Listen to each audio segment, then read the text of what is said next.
I want to talk about another popular drug. The drug with the most sales in 2013 was an antipsychotic. One of them, I think it was Abilify, $6.4 billion on its own. Two of the top five were in that same drug class. How concerning is that business has gotten so big?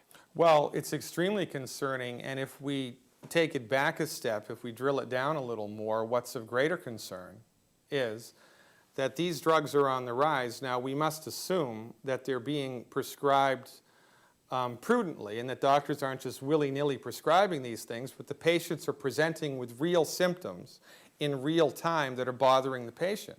So what does this mean? This means that psychoactive illnesses of the brain chemistry are on the rise. Well, what could possibly be causing this? Statin drugs, among other things, right? Plus fat-free diets, plus not enough raw materials for the central nervous system to function the way that nature intended it to. The greater question that needs to be asked here is, what is causing so many people to need psychoactive medication? And from our point of view, the main nutrients involved with funky, for lack of a better word, brain chemistry, minerals, trace minerals. There are 90 essential nutrients that the human body needs to function optimally, 90. 60 minerals, 16 vitamins, 12 amino acids, and 2 essential fatty acids.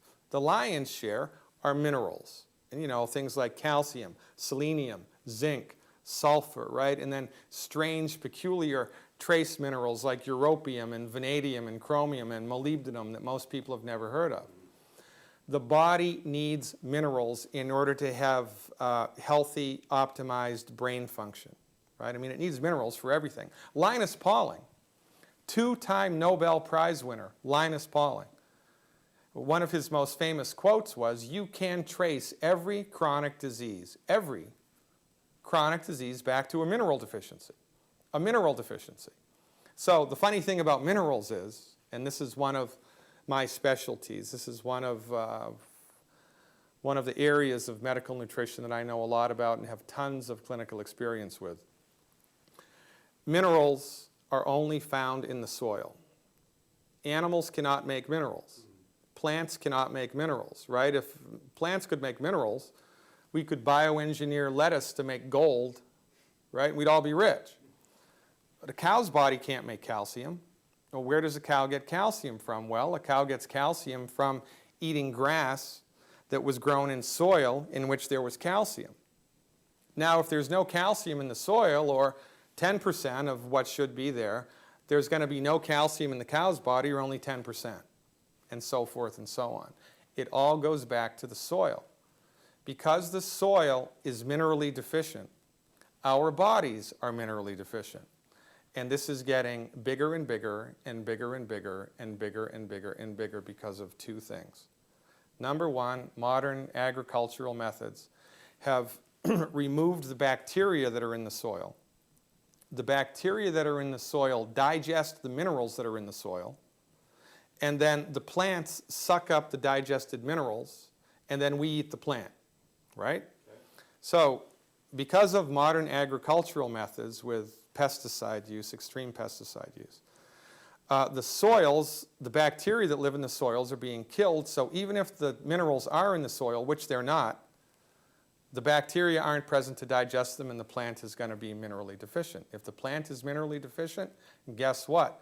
The farmer eats, the plant is weak. So the farmer needs to use more pesticides to put on the plant to keep the bugs from eating it, because they don't want to lose the crop. So it's a vicious circle. It leads to more and more and more and more and more and more pesticide use, and weaker and weaker and weaker and weaker food. Now, also, when you harvest nutritionally deficient plants, they taste like crap. So what does the food industry have to do to get you to eat them? Put sugar in with the food. This is one of the reasons why sugar consumption has gone up, I don't know, like 800%. It's crazy how much sugar we eat here. And it's not because of the sugar industry is out to destroy humanity. It's because the food tastes like crap. Why does the food taste like crap? Because it's grown in minerally deficient soil, period. So everybody's bodies are becoming more and more and more and more minerally deficient as we go further and further in time. Now, when you combine bad farming processes, which are snowballing into extreme mineral deficiencies, with one other thing, people's bodies get mineral deficiencies accelerate to a tremendous degree. Whole grains. Wheat, barley, rye, and oats contain gluten. Gluten is a protein. A protein is a long chain of amino acids. It's like a string of pearls. And it's the stomach's job to break that string of pearls, liberate the individual amino acids, which are essential nutrients. But the chemical bonds which hold the amino acids of gluten together are really, really difficult for most people's stomach acid to break. So if you eat a whole wheat sandwich, you chew it up, you swallow it, it goes down into your stomach, and the acid in your stomach tries to break the string of pearls of the protein in the gluten, but it can't do it.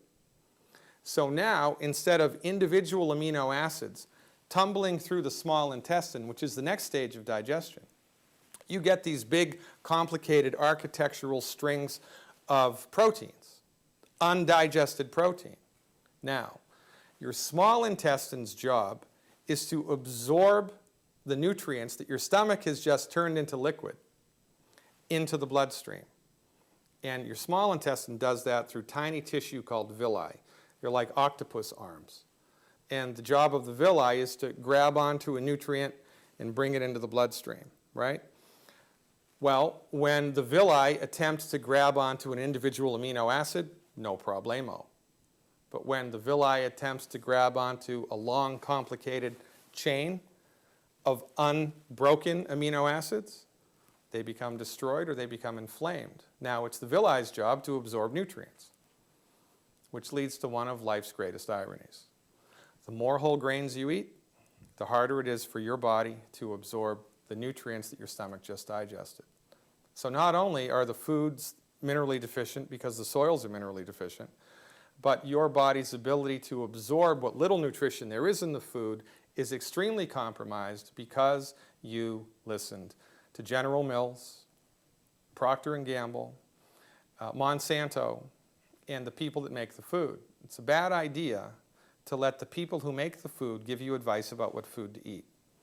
4 of the most dangerous foods on planet Earth: wheat, barley, rye, and oats.